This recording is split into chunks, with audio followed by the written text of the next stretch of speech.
Hi everyone. Here are a couple of solutions to the check for understanding today. So first, I defined a vector A as 6, negative 1, and a vector B, 2, 3. And I said, let's say we have A minus 2t times vector B. And I said express it in this form. This was just combining the components from the two different vectors in the way that we had done in the notes. So for example, let's write out. So vector A is 6, negative 1. And then let's add to that negative 2 times t times vector b. So negative 2t, and then vector b is 2, 3. You know that multiplying by a scalar, it stretches your vector. And so if I'm stretching my vector, that's the same thing as stretching the x and the y components separately. So we can keep 6, negative 1 the same. But then here, 2 gets scaled by negative 2t. So that's negative 4t. And then 3 also gets scaled by negative 2t, so that's negative 6t. Great. So now I've got two vectors and I'm adding them. So I'll add the x components together first and the y components together second. So here I have 6 minus 4t. And here I've got negative 1 and negative 6t. And that's the answer to the question. You should be aware that all the time I'm never asking one question, I'm always asking a bunch of questions that I might not make explicit. So you should be thinking also about this graphically. Like, can you visualize what would this look like if I were going to sketch it for different values of t? Do you understand what it means to have the x component be a function of time and the y component be a function of time? Can you imagine what those two things would look like as functions of time? And can you see that those things are the same? So really quickly, let's imagine this graphically. So A is 6, negative 1, 2, 3, 4, 5, 6, and then minus 1 takes me here. So that would be the A vector if it was a position vector starting from 0, 0. And now I'm going to subtract 2t times B. So let's imagine where the B vector is. If I was going to do A plus B, for example, starting from the tail end of A, I would add B. And so B would go over another 2 and up by 3. So 1, 2, 3. So it'd be about there.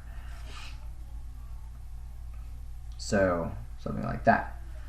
But I'm not adding B, I'm subtracting B. So that would actually take me in the other direction. And I'm not subtracting 1B, I'm subtracting 2B. So that would be 2B's. And then I'm also subtracting 2b's times a scalar t. So if t was equal to 1, I would be subtracting 2b's, which would take me to here. I traverse the a vector and then minus 2 of the b's. If time was equal to negative 1, then I would traverse the a vector and then traverse positive 2b's. And so I would end up here. And in general, for a bunch of different values for t, I'd just be scaling this vector b by different amounts, and so I would end up getting this line along that way. And that leads us into the next problem. Okay, so here's a very badly drawn y equals 3 minus 4x curve. And the question said, create two different vector equations that would trace along that same curve. So a big idea from class today is the following. We can have one vector that takes us from the origin to any point on the curve. So for example, we've got a point at 1, negative 1. So I could make this be 1, negative 1. And then once you're at that point on the curve, I need a vector that just lies along the line that I'm interested in, and I'm scaling that vector to be any length I want, and that would produce the actual line at that location.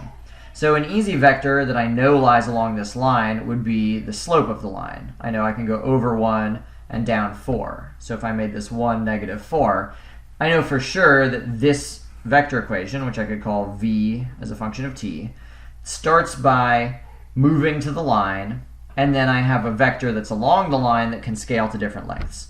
A different version would just be I have a vector that takes me to a different point on the line, and then I've got a different vector that lies along the line. So here's a different version, which I'll also call v, confusingly enough.